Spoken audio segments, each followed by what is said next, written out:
Jimothy Listens. I am Jimothy, and today, oh boy, I'm going to be talking about an album that has completely rocked my world this week, and that is the new album from Soul Glo, Diaspora Problems. This album is fucked.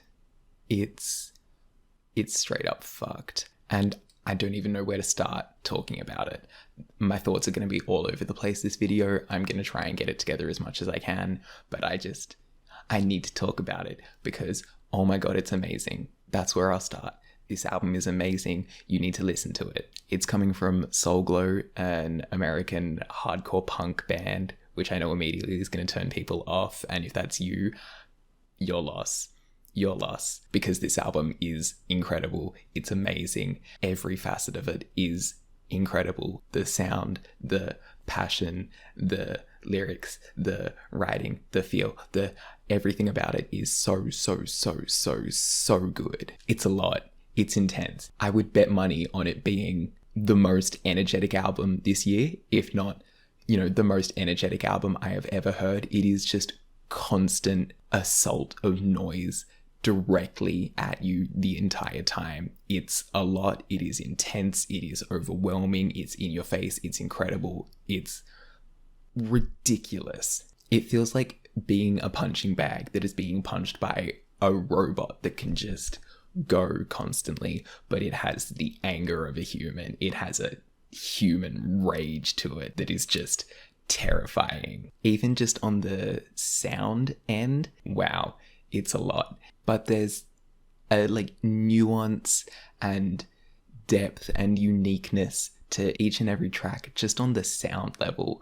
I'm not even going to get into the lyrics or anything yet, just purely on the sound of it. There's so much depth and layers and texture. It's amazing that they're able to pack so many sort of different sounds and vibes and keep the whole thing fresh while just keeping the foot on the gas the whole time and never relenting. And I think the reason for it is because it doesn't just feel like the aim is, we're going to create something that's really loud and intense. It's not just, rage for rage's sake.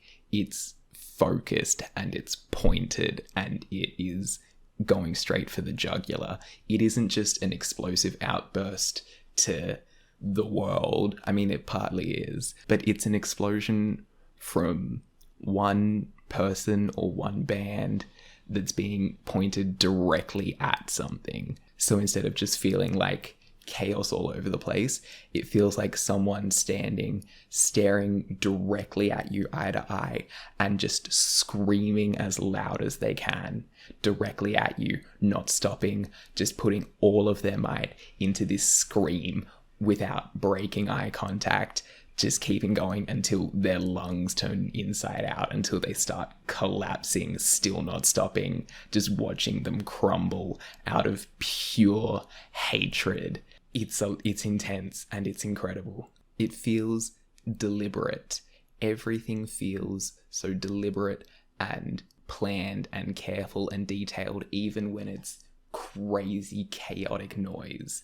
And like I said, the variety in these songs is insane. Of course, a lot of them are just super hardcore punk, noise, rock. But there's some moments like the intro track, Gold Chain Punk, which I absolutely love for the fact that if you took away the vocals, which are, Pierce's incredibly pained screams and yells, if you just kept the instrumental, it's quite, I don't want to say chill necessarily, but it's quite regular and calm and smooth. It's not just crazy distortion everywhere. It's quite sort of easy to get into. Then there's moments I believe it's 5 Years in My Family, where the first 30 seconds is just a smooth kind of almost synth instrumental, just to sort of take a breath and make it very clear that this is planned, this is thought out. This is a direct attack on these things and we're moving into a new phase now. Then there's also some hip hop and rap moments like the song Triponomics or the outro track Spiritual Level of Gang Shit, which while still being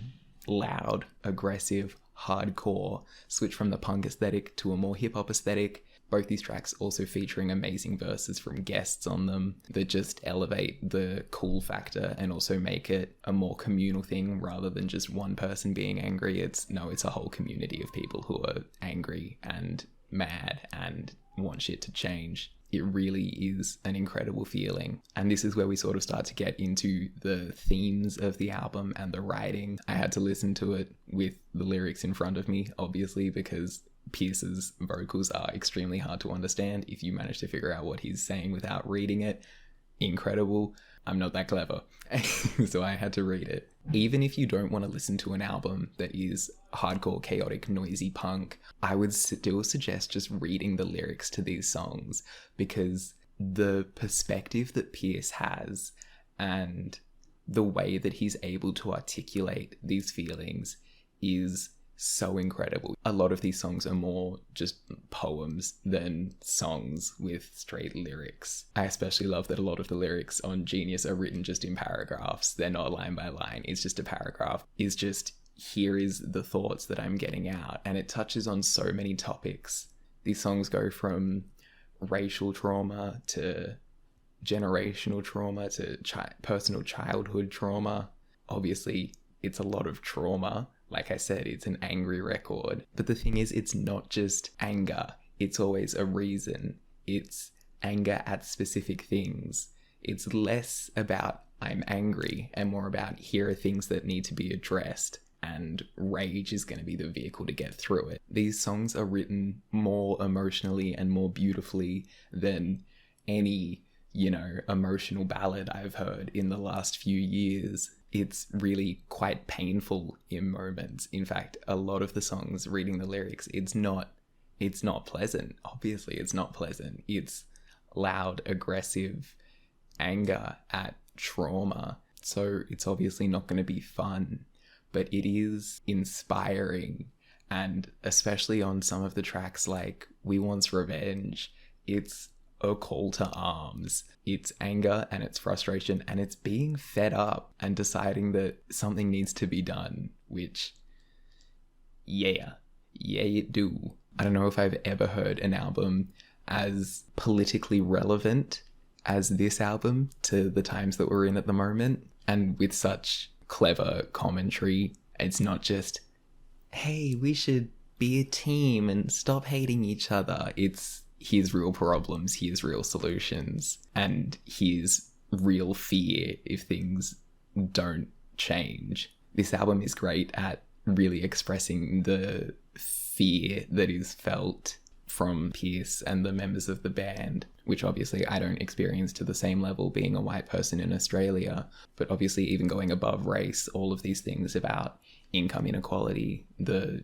troubles of capitalism and human greed in our society, they all stem from the same place. And so even though I might not be able to personally relate to every single word on the record, it's still something that speaks to me and should be heard by everyone, whether you're in the same situation or not, because it's relevant globally. But at the same time, this is the point of view of one person, and it is entirely personal, this album, with Pierce going very in depth with his relationships with his family and friends and clearly describing the trauma and scars. And I think for me personally, I always find something to be more powerful when it's a personal statement rather than trying to change the world. I find it easier to get inspired by others and relate if it's coming from just one person honestly sharing their experience,